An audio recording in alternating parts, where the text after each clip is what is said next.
Ever since Neil Armstrong took that famous step onto the lunar surface in 1969, a stubborn group of skeptics has insisted it was all a show, filmed somewhere on Earth under studio lights.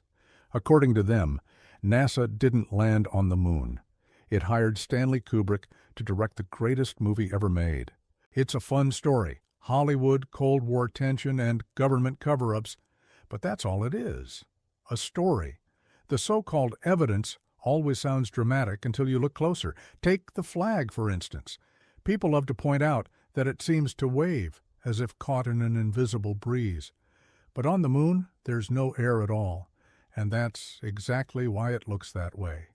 When the astronauts twisted the pole into the ground, the flag rippled and kept moving longer than it would on Earth, where air resistance would have stopped it almost instantly. Physics, not conspiracy. Then there's the classic no stars argument. Skeptics claim NASA forgot to add them to the backdrop, a rookie mistake for such an expensive production. But the truth is simple. The camera exposure was set for the bright lunar surface and white spacesuits.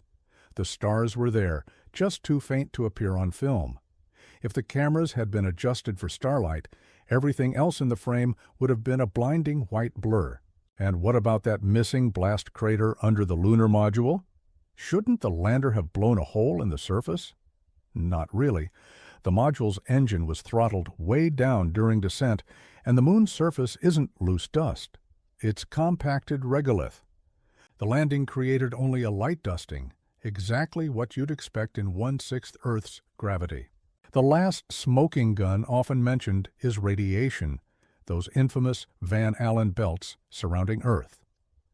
Detractors argue that any astronaut passing through them would have been cooked alive, yet NASA engineers knew exactly what they were dealing with.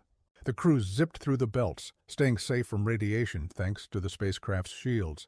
So no, the moon landing wasn't filmed on a soundstage, and Kubrick wasn't hiding behind the camera. The evidence of fakery vanishes as soon as you add a bit of science, or common sense. Moon rocks unique to Earth, and laser reflectors still sending signals back to scientists. And 6 more Apollo missions that followed in its footsteps. The truth is far more impressive than the hoax. In 1969, humanity didn't fake the impossible. It achieved it. And the footprints left in lunar dust? They're still there, untouched and undeniable proof that we really did make it all the way to the moon.